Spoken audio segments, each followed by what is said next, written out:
Elle m'impressionne. Non, en fait, c'est ce côté-là. Mesdames, messieurs, tout a commencé par 6 mots glacials, lâchés sans colère, sans tremblement. Je ne pardonnerai jamais à Laetitia. Prononcés en janvier 2025 par David Hallyday, ces mots ont résonné comme une déflagration dans la mémoire collective française. Le fils unique du roi du rock venait de rouvrir une plaie que tout le monde croyait cicatrisée, celle du testament de Johnny Hallyday. Derrière le calme apparent, il y a l'enfant blessé d'un couple mythique, Johnny et Sylvie Vartan, devenus artistes à son tour, mais marqués à vie par les déchirures d'une famille exposée au projecteur. Pourquoi cet homme discret, longtemps resté dans l'ombre, a-t-il choisi de parler? Est-ce un cri du cœur ou un verdict contre celle qui l'accuse d'avoir profané la mémoire de son père? Ce soir, chers téléspectateurs, plongeons dans la vie, la colère et l'héritage d'un fils qui refuse l'oubli. Chapitre 1. Né sous les feux de la rampe, David Michel Benjamin Smet. Né le 14 août 1966 à Boulogne-Billancourt. Pas dans une maison ordinaire, mais dans un empire de légende. Son père, Johnny Hallyday, l'idole absolue du rock français. Sa mère, Sylvie Vartan, la reine de la yéyé, icône des années 60. Ensemble, ils forment le couple le plus mythique de leur époque. Mais à 6 ans, tout bascule. Ses parents divorce et David commence à naviguer entre Paris et Los Angeles, entre les strass du show business et la solitude des coulisses. Au lycée français de LA, il apprend la batterie, la guitare, la composition, pas pour reproduire la gloire de son père,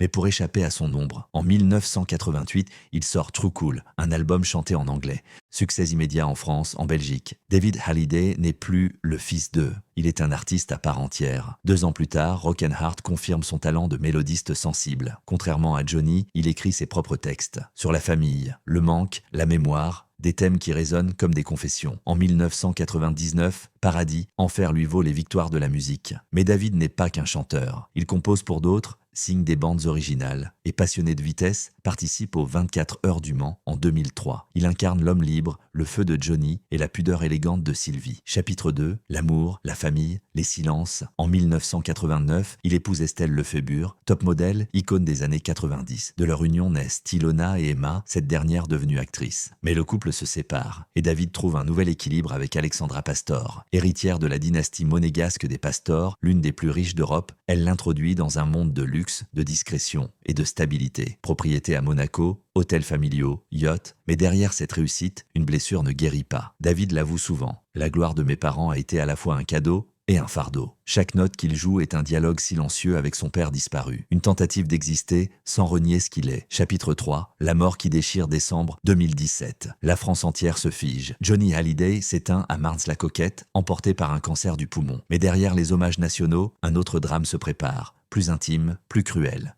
Quelques semaines plus tard, la révélation du testament californien fait l'effet d'une bombe. Johnny a tout légué à Laetitia, sa dernière épouse. David et Laura, ses enfants biologiques, sont exclus de la succession. Pour David, ce n'est pas une question d'argent, c'est une trahison. Il remonte à l'hiver 2009 à Los Angeles. Johnny, dans le coma après une opération du dos. David arrive à l'hôpital Cedars-Sinai et découvre des photographes devant la chambre de son père. Selon lui, c'est Laetitia qui les a laissés entrer, transformant un drame familial en spectacle médiatique. Ce jour-là, le fils se referme et ne regardera plus jamais sa belle-mère de la même façon. Chapitre 4. La guerre des héritiers. À la mort de Johnny, la France s'indigne. Comment le fils du rock peut-il ne rien recevoir? David et Laura saisissent le tribunal de Nanterre. Ils invoquent le droit français qui protège les héritiers réservataires. Commence alors une guerre juridique de 3 ans. Laetitia se défend. Johnny voulait que je poursuive son œuvre. Elle se présente comme la gardienne de la mémoire. David, lui, parle de manipulation, d'un homme affaibli, isolé et poussé à signer. Les médias s'emparent du feuilleton. Paris Match, Gala, Voici, chaque phrase devient une arme. Je ne veux pas de conflit, répète David, mais sa voix tremble. Ce n'est pas une querelle de fortune, c'est une guerre pour le respect d'un père. Le 3 juillet 2021,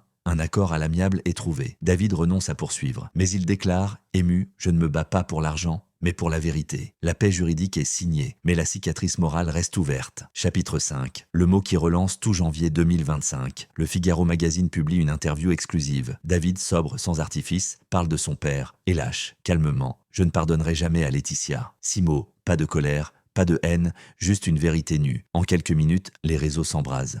David Hallyday devient tendance. Les chaînes d'infos relancent le débat. Peut-on pardonner dans la famille Hallyday? On le filme quittant RTL, le visage fermé, refusant tout commentaire. Devant sa maison du Sud, Alexandra lui pose une main sur l'épaule et le ramène à l'intérieur. Le silence devient sa réponse. Chapitre 6. L'héritage qui ne se vend pas. Car David n'a jamais eu besoin de cet héritage. Sa carrière lui a rapporté 15 millions d'euros. Ses albums, ses tournées, ses droits d'auteur, il est indépendant, libre, digne. Marié à une héritière milliardaire, il vit dans le luxe, mais sans ostentation. Il soutient des associations pour enfants malades, finance des projets écologiques psychologique à Monaco. Contrairement à Laetitia, qui exploite encore la mémoire de Johnny, réédition, documentaire, projet de musée, David refuse tout commerce autour du deuil. « Je fais ma musique, pas celle des tribunaux », confiait-il en 2022. Son vrai trésor, l'album 100% composé pour Johnny en 1999, vendu à plus de 2 millions d'exemplaires, une trace musicale indélébile, un lien que ni la loi californienne, ni les rancunes ne peuvent effacer. Épilogue, le fils qui protège la vérité. Aujourd'hui, David Hallyday vit loin des projecteurs. Dans son studio, il travaille sur un nouvel album. Ceux qui l'ont écouté disent qu'il y chante la réconciliation impossible, la perte et l'amour filial. Son entourage parle d'un disque testamentaire, pas pour son père, mais pour lui-même. « Je veux que mes enfants se souviennent de la vérité, pas de la gloire », a-t-il confié en 2024. Car pour lui, la mémoire n'est pas une vitrine, c'est une responsabilité. Les fans continuent de débattre, les médias de spéculer, mais David a cessé de répondre. Il compose, il élève ses filles, il roule en course, et il reste fidèle à ce qu'il a toujours été. Un homme blessé, mais debout. Son dernier mot, jamais, n'était peut-être pas un refus de paix, mais la seule façon de ne pas trahir. Car parfois, ne pas pardonner, c'est protéger ce qu'il reste d'amour. Écran noir, texte blanc, apparaît. David Hallyday, un fils qui n'a jamais trahi la vérité de son père. Abonnez-vous pour des portraits humains derrière les légendes. Likez si vous croyez que certaines blessures ne se referment jamais. Commentez. Pardonne-t-on pour faire la paix ou pour oublier ?